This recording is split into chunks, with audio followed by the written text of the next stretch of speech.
الدین الخالص. الحمد لله كفى وسلام على عباده الذين اصطفى أما بعد فأعوذ بالله من الشيطان الرجيم بسم الله الرحمن الرحيم قل آمنت بما أنزل الله من كتاب. معزز حاضرین مجلس، دینی اور اسلامی بھائیوں، ایمان کی تیسری کڑی یعنی جو سلسلہ چل رہا تھا ایمان باللہ اور ایمان بالملائکہ، اس کے بعد اللہ تبارک و تعالی کی نازل کردہ کتابوں پر ایمان. آمنت باللہ و ملائکتہ و کتبہ و رسلہ. آمنت باللہ و ملائکتہ و کتبہ و رسلہ والیوم الآخر والقدر خیرہ و شرہ. تو ایمان کی 6 ارکان ہیں. ان 6 ارکان میں سے تیسرا رکن اللہ تبارک و تعالی کی منزل نازل کی ہوئی کتابوں پر ایمان ہے. آسمانی کتابوں پر ایمان کا معنی و مفہوم کیا ہے؟ اللہ تبارک و تعالی کی کتاب پر ایمان کا مطلب و مفہوم و تقاضا یہ ہے کہ اس بات پر انسان قطعی ایمان رکھے، پختہ اور یقینی ایمان رکھے کہ اللہ تبارک و تعالی کی طرف سے کچھ کتابیں آئی ہیں، کچھ کتابیں نازل ہوئی ہیں جو اس نے اپنے انبیاء کرام اور رسولوں پر اتاری، اپنے مخصوص اور چنے ہوئے بندوں پر اتاری. قطعی ایمان ہونا چاہیے. اور وہ جو انبیاء کرام پر کتابیں نازل ہوئی ہیں، خواہ وہ تورات کی شکل میں ہو، انجیل کی شکل میں ہو، زبور کی شکل میں ہو، یا دیگر آسمانی کتابیں ہوں، وہ اللہ کا کلام ہے، وہ کلام اللہ ہے. صرف قرآن ہی اللہ کا کلام نہیں ہے، بلکہ جو آسمانی کتابیں موسیٰ کو دی گئی، عیسیٰ کو دی گئی، زبور کو دی گئی، داؤد کو دی گئی زبور کی شکل میں، اور صحف ابراہیم و موسیٰ جس کا تذکرہ ہے سورہ اعلیٰ میں، تو یہ تمام آسمانی کتابیں ہیں، یہ اللہ کا کلام ہے، یہ اللہ کا کلام ہے اور نور و ہدایت ہیں، اور ساتھ ساتھ یہ اپنے یعنی اللہ کی طرف سے ہونے میں بالکل حق اور سچ ہیں، اس میں کسی طرح کا کوئی شک و شبہ نہیں ہے. آپ قرآن اٹھائیے، اللہ رب العالمین سورہ بقرہ کے آغاز میں فرماتا ہے الف لام میم ذالک الکتاب لا ریب فیہ.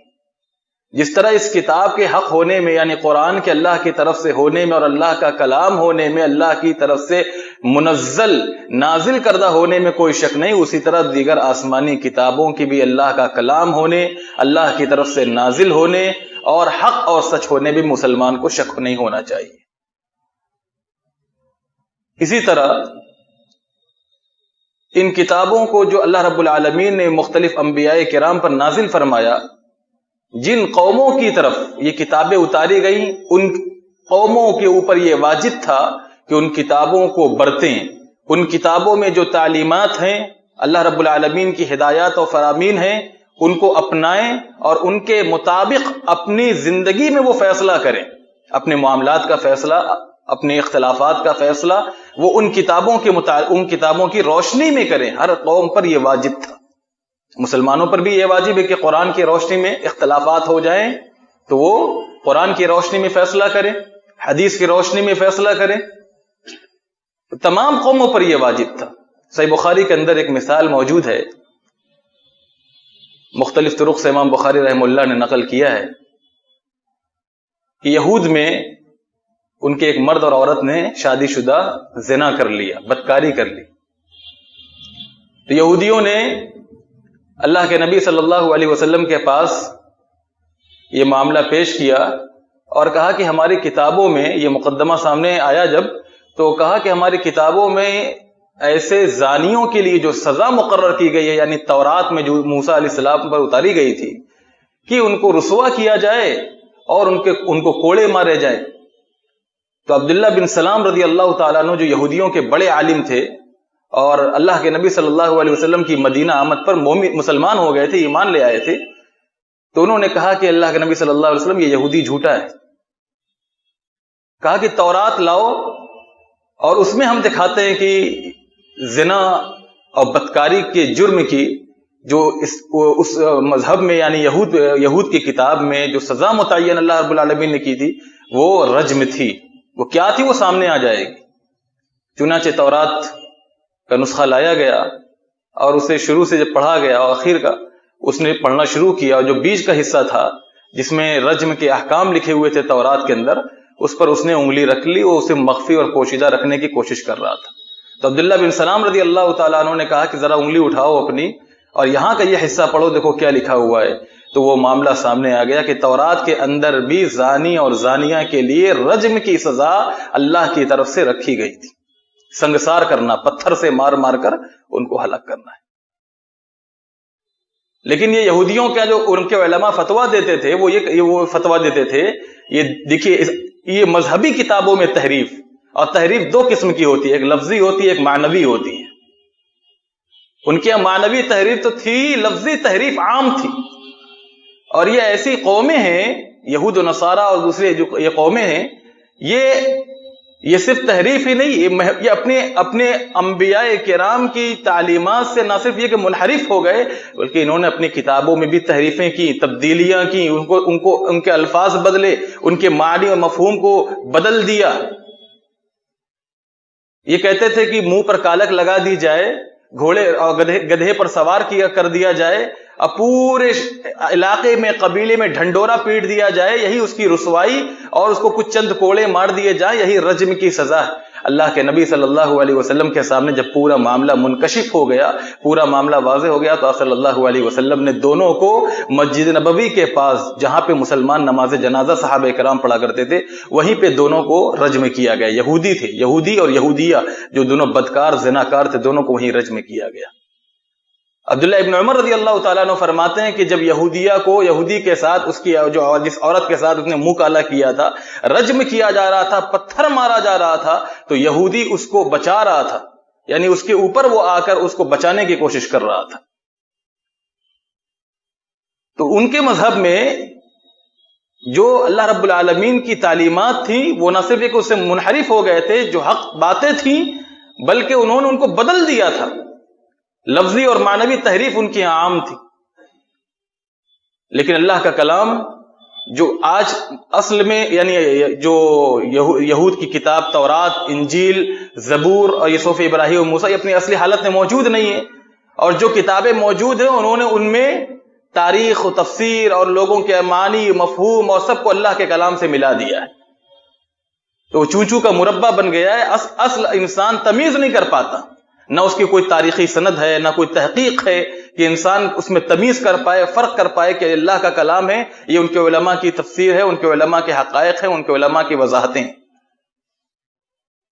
تو تمیز کرنے کے کوئی اصول اور کوئی ضابطہ نہیں. اور اللہ رب العالمین نے ان کی وہ کتابیں جو تھیں وہ اس قوم کے لیے اور اس دور کے لیے بھیجی تھیں. لیکن ہم پر یہ واجب ہے کہ ہم تمام کتابوں پر ایمان لائیں. اللہ رب العالمین نے اپنے آخری نبی محمد عربی صلی اللہ علیہ وسلم کو حکم دیتے ہوئے فرمایا, قل آمنت بما انزل اللہ من کتاب. پہلے آپ نے اللہ رب العالمین نے آپ صلی اللہ علیہ وسلم کو حکم دیا کہ آپ کہیے کہ میں اے اللہ تو نے جتنی کتابیں اتاری, تو نے جتنی کتابیں آسمانی کتابیں انبیاء کرام پر نازل فرمائی, میں سب پر ایمان لاتا ہوں. یہ کون کہہ رہا ہے؟ اللہ کے نبی صلی اللہ علیہ وسلم. قل آمنت بما انزل اللہ من کتاب, جتنی کتابیں اللہ تو نے اتاری سب پر میں ایمان لاتا ہوں, ایمان رکھتا ہوں. اور پھر مسلمانوں کو بھی یہ حکم دیا گیا کہ وہ بھی ایمان رکھیں, گرچہ کتابیں اپنی اصل شکل میں موجود نہیں ہیں سوائے قرآن کے, لیکن ایمان رکھنا ہے ویسے ہی جیسے قرآن پر ایمان رکھنا ہے. قولوا آمنا باللہ وما انزل الینا وما انزل الی ابراہیم واسماعیل واسحاق ویعقوب والاسباط وما اوتی موسیٰ وعیسیٰ وما اوتی النبیون من ربهم لا نفرق بین احد منہم ونحن له مسلمون.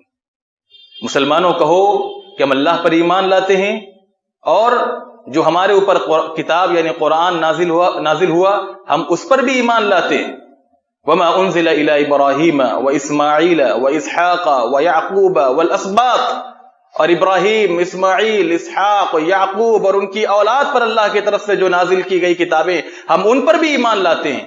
اور جو کتابیں حضرت موسیٰ اور عیسیٰ علیہ الصلاۃ والتسلیم اور دیگر انبیاء کرام کو اللہ کی طرف سے عطا کی گئی، ہم ان پر بھی ایمان لاتے ہیں۔ لا نفرق بین احد منہم، ہم ان میں سے کسی ایک کے درمیان تفریق کے قائل نہیں ہیں، جدائی کے قائل نہیں ہیں۔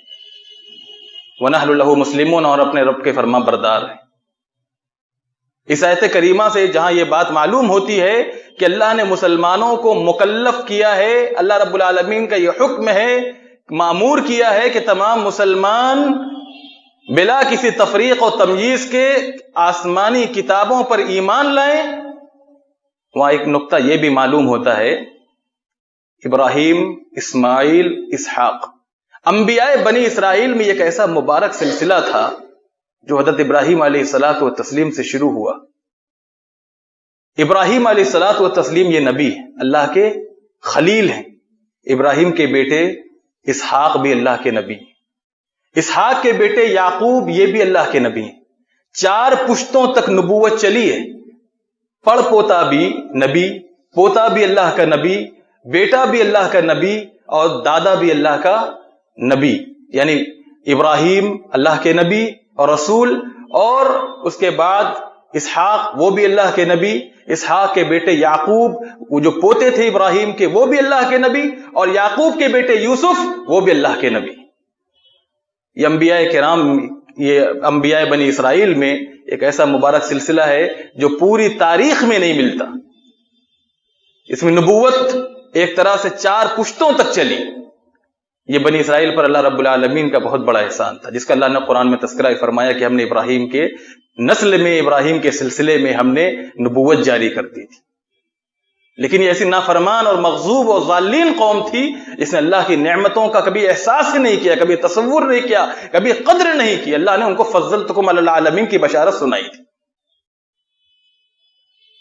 تو اللہ رب العالمین نے آسمانی جو کتابیں نازل فرمائی ہیں ان پر ایمان لانا ہے۔ آسمانی کتابوں پر ایمان لانے کا وہی طریقہ ہے، وہی اصول ہے، وہی ضابطہ ہے عقیدے کے ائمہ کرام نے جو رسول کے تعلق سے بیان فرمایا ہے کہ تمام رسولوں پر ایمان لانا ہے، خواہ ان کا علم ہو یا نہ ہو۔ اللہ نے جتنے انبیاء اور رسول اس دنیا میں بھیجے سب پر ایمان لانا ہے۔ جن کا نام معلوم ہے ان کے نام کے ساتھ ان پر ایمان لانا ہے، جن کا نام نہیں معلوم ہے ان کا مجملاً ان پر ایمان لانا ہے، مجملاً۔ اسی طرح آسمانی کتابوں کا معاملہ ہے، جتنی کتابیں اللہ رب العالمین نے نازل فرمائی ہیں مجملاً ہم سب ان پر ایمان لاتے ہیں اور ایمان لانا واجب ہے۔ اور جو کتابیں اللہ نے بیان فرمائی کہ ہم نے موسیٰ کو تورات دی، عیسیٰ کو انجیل دی، داؤد کو زبور دی، وَآتَيْنَا دَاؤُدَ زَبُورًا، ابراہیم کو صحیفہ دیا، موسیٰ کو صحیفہ دیا، اور رسول کریم صلی اللہ علیہ وسلم پر قرآن نازل فرمایا۔ ان تمام کتابوں کو ان کا نام لے کر ان کے نام کے ساتھ ایمان لانا ہے۔ یہ الگ بات ہے کہ ان کتابوں کی اصل تعداد کتنی ہے اس کا علم اللہ کے سوا کسی کو نہیں ہے، جو انبیاء کرام پر نازل کی گئی۔ انشاءاللہ آئندہ یعنی بقیہ باتیں اس سے متعلق آئندہ دروس میں کی جائیں گی۔ اللہ تبارک و تعالیٰ سے دعا کرنی چاہیے کہ الہ العالمین تو ہم تمام مسلمانوں کو جو آسمانی کتابیں ہیں اللہ رب العالمین کی طرف سے نازل شدہ ان تمام کتابوں پر ایمان لانے اور جیسا کہ ایمان لانے کا حق ایمان رکھنے کی توفیق عطا فرما، اور قرآن مجید پر اور دیگر آسمانی کتاب جن کا نام واضح ہے، معلوم ہے، یا رب العالمین ان کے نام کے ساتھ ہمیں ایمان لانے اور جیسا کہ ان پر ایمان رکھنے کا حق ایمان رکھنے کی توفیق عطا فرما۔ والسلام علیکم ورحمۃ اللہ وبرکاتہ۔